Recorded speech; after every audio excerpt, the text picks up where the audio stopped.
there. So a couple of my friends have told me that they're either interested in visiting Japan in the future or actually living there. And so I thought I'd make a video on essential phrases to know before traveling to Japan.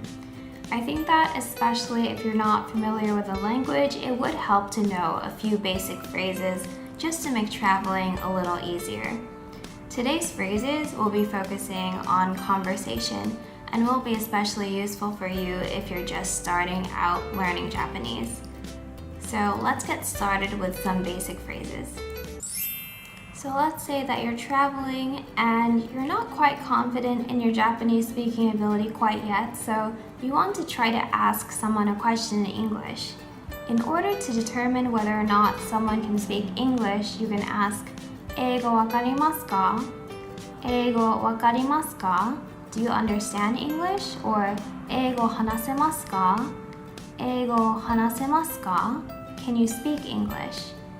So the person will either reply by saying, yes, I can speak English, yes, I can understand English, or no, I'm sorry, I can't speak English, or sorry, I can't understand English.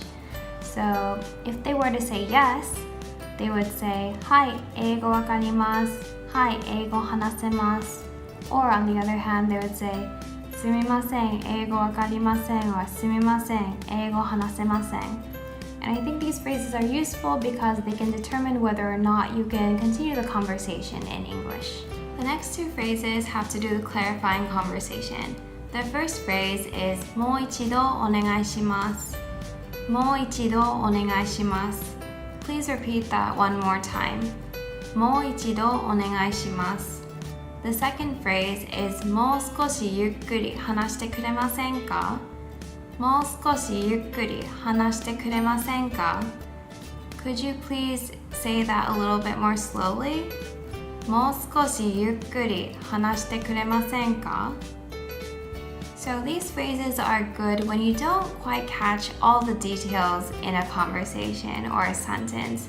And I know that I use these phrases a lot, especially when I was just a beginner starting to learn the language.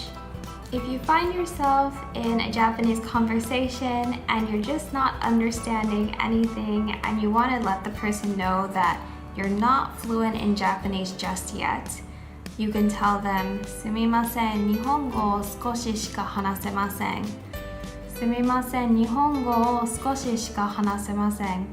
I'm sorry, I just know a little bit of Japanese. I'm sorry, I just know a little bit of Japanese. すみません、日本語を少ししか話せません。If you don't understand something and you want to convey that to the other person, you can use the phrase わかりません. I don't understand. わかりません. If someone asks you a question and you just don't know the answer, you can say 知りません. I don't know. 知りません. The next two words are especially useful because they can be used in a variety of situations.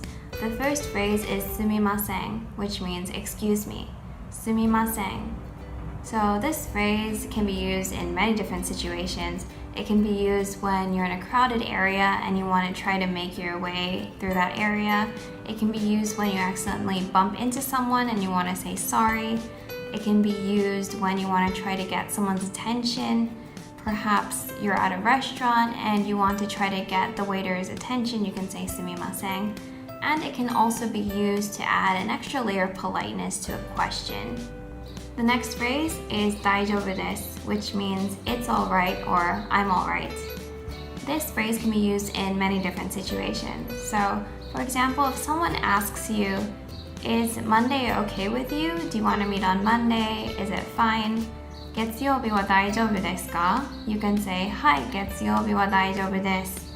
Yes, Monday is fine with me. In a completely different situation, if someone accidentally bumps into you and they say すみません, you can say 大丈夫です to let them know that you're okay. So those are all the phrases for today. If you have any questions, please let me know in the comments below. And I'm thinking of making more videos on essential phrases. So the categories that I have right now are asking for directions, shopping, and dining. If you do have any suggestions for things that you'd like to learn in Japanese, please let me know in the comments. And if you enjoyed this video, please give it a thumbs up. Thank you so much for watching, and I'll see you next time. Bye!